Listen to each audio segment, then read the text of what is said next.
और बड़ी खबर है, हॉर्मूज को लेकर अमेरिका के विदेश मंत्री रूबियो ने ईरान को घेरा है। जहाजों पर गोलीबारी करना शर्मनाक है।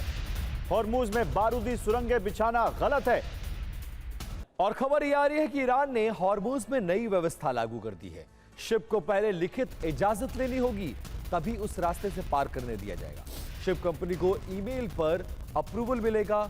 नए जोन से ही जहाजों को गुजरना होगा। सुरक्षा, रखरखाव, शुल्क इन जहाजों से ईरान वसूलेगा।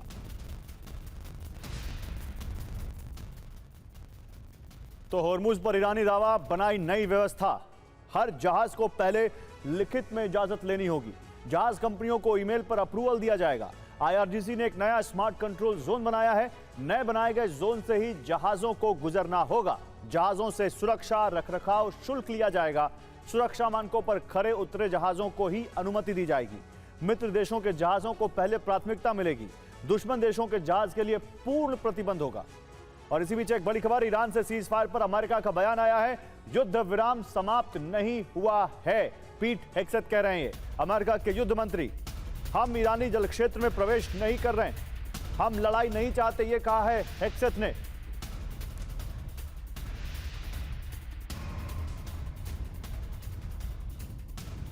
और खबर यह है कि हॉर्मूज में शुरू हो सकती है डॉल्फिन जंग। क्या होता है ये? अमेरिका ईरान में हो सकती है डॉल्फिन जंग और अमेरिकी नौसेना का हथियार है डॉल्फिन।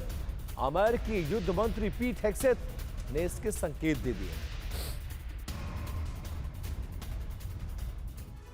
तो देखिए, हॉर्मूज में डॉल्फिन बॉम्ब। 4 पॉइंट में ये खबर समझिए। हॉर्मूज में नई तरह की जंग शुरू हो सकती है। अमेरिका और ईरान में डॉल्फिन युद्ध हो सकता है। अमेरिका शुरू कर सकता है डॉल्फिन वॉर।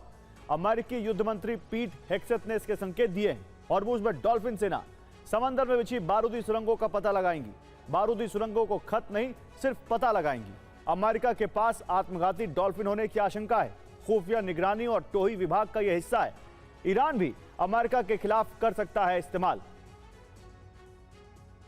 और इराक पर शाही ड्रोन से हमले की खबर है। कुर्दिस्तान इलाके में ड्रोन प्रहार किया गया है। ईरानी प्रॉक्सी ने इस अटैक को अंजाम दिया है और ये उससे जुड़ी हुई तस्वीरें आपके साथ।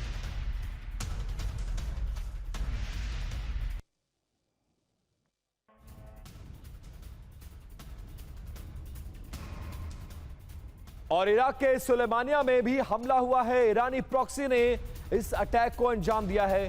ईरान विरोधी गुटों को अब उसके प्रॉक्सीज टारगेट कर रहे हैं।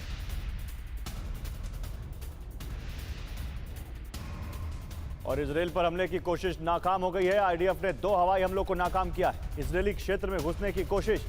किरियत शिमोना में 2 रॉकेट को रोका गया।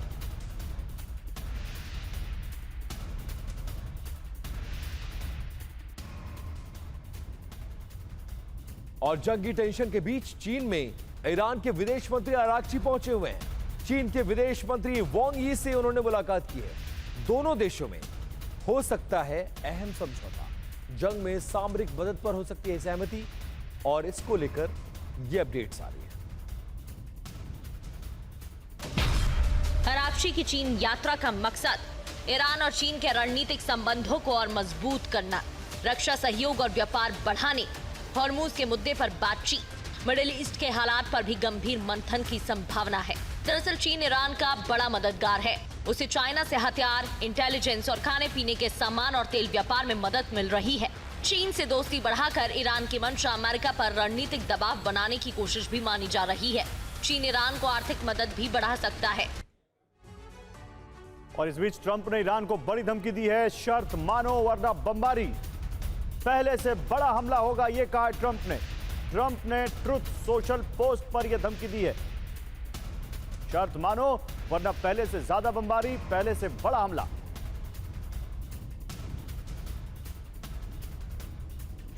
और ईरान का ट्रंप को जवाब, बड़े हमले को तैयार रहे तेहरान और ईरान। शांति वार्ता टीम के सदस्य की यह बड़ी चेतावनी।